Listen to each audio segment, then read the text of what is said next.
Et voici la première vidéo pour apprendre les règles du jeu de l'aventurine. Aujourd'hui, on va voir rapidement comment installer le plateau de jeu. Donc le plateau de jeu, il est évidemment composé de la carte de l'île de Sessana, qui sera le plateau de jeu le plus utilisé par les joueurs. Donc on va essayer de le placer du côté de la table où il y aura les joueurs. Les joueurs, c'est-à-dire ceux qui vont jouer des personnages. Parce qu'il y aura donc le joueur qui sera le maître du jeu, et le maître du jeu, lui, il va plutôt utiliser la piste solaire. Voilà.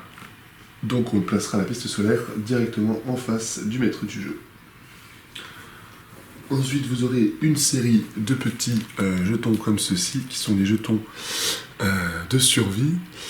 Et donc les jetons de survie, c'est pareil, on va les placer près du maître du jeu, car c'est lui qui les distribuera pendant le jeu, ainsi que les petits jetons qui serviront pour les combats, les jetons ennemis. Voilà, donc on les met proche du maître du jeu.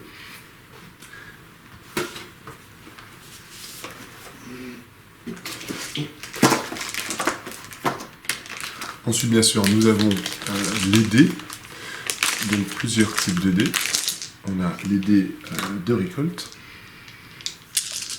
qui vont se placer proche du maître du jeu dans un premier temps, parce que c'est lui qui de toute façon va distribuer aussi les dés aux joueurs. Ensuite on a les dés de réussite, qu'on va mettre aussi à portée de main ici du maître du jeu. Et pour finir, nous aurons donc les dés de combat, les dés de combat qui sont de plusieurs couleurs et qu'on va mettre pareil avec le pion ennemi ici, proche de l'arène. Donc ça c'est l'arène pour le combat. Ensuite, nous avons deux petits pions particuliers. Nous avons un pion avec un soleil et un pion avec un orage. Voilà. Donc ces pions-là, ils sont là pour aider sur la piste solaire. On peut par exemple mettre le pion soleil sur les jours du mois. Donc ici, vous voyez que c'est une numérotée de 1 jusqu'à 30. Évidemment, ce n'est pas les heures du jour qui passent, ce sont les jours du mois. Voilà, donc on peut par exemple mettre le soleil sur le jour 1, puisque en général on commence le jeu au jour 1. Donc ici, vous allez ensuite avoir le pion météo avec l'orage, et donc vous allez pouvoir au départ le poser là au milieu, puis ensuite en fonction de la météo qu'il fera, vous le placerez plutôt d'un côté ou de l'autre pendant le jeu. Le maître du jeu doit toujours garder à portée de main l'encyclopédie, parce que bien sûr c'est là-dedans qu'il va trouver toutes les informations importantes dont il a besoin pendant le jeu. Voilà, ensuite à portée de main on peut aussi garder dans le même genre d'idée les cartes école de combat en attendant de les distribuer. Donc ça sera distribué au moment de la création du personnage. Et de la même manière on aura aussi les cartes métiers. Voilà, on va donc garder comme ça, pas trop loin.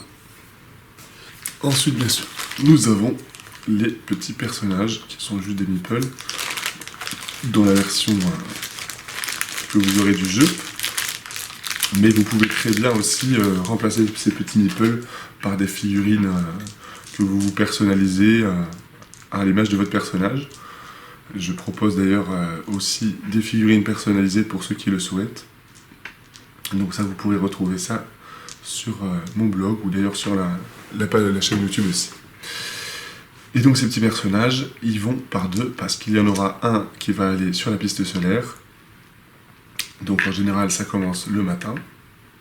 Voilà, et un autre qui va aller sur la carte. Un autre qui va aller sur la carte, donc ici, parce qu'au départ du jeu, on commence ici sur le Pratmedjen, qui est l'endroit où vont arriver les personnages. Donc on pose tous les pions sur la carte. Enfin, je dis tous les pions, mais bien sûr ça dépendra du nombre de joueurs. Mais admettons qu'on soit avec par exemple 3 joueurs et un maître du jeu. On va poser donc 3 pions ici. Les autres vous les remettez dans la boîte. 3 pions ici et 3 pions ici sur le plateau. Donc pendant le jeu, nous allons avoir ces pions de couleur qui vont être joués par les joueurs et ces pions de couleur qui vont être joués par le maître du jeu. Voilà, d'où l'installation côté maître du jeu, côté joueur. Et voilà, on est presque prêt pour partir. Il ne vous manque plus que votre fiche personnage. Donc une fiche personnage par joueur. Et donc là, c'est là qu'il faut avoir une grande table pour pouvoir poser les fiches personnages, ni sur le plateau, mais en même temps devant les joueurs pour qu'ils puissent les avoir. Là, vous voyez par exemple ici, on manque un peu d'espace, mais avec une table un peu plus grande, ça fera l'affaire. Et donc pour cette fiche personnage, nous allons avoir une nouvelle vidéo qui va vous présenter comment remplir sa fiche personnage.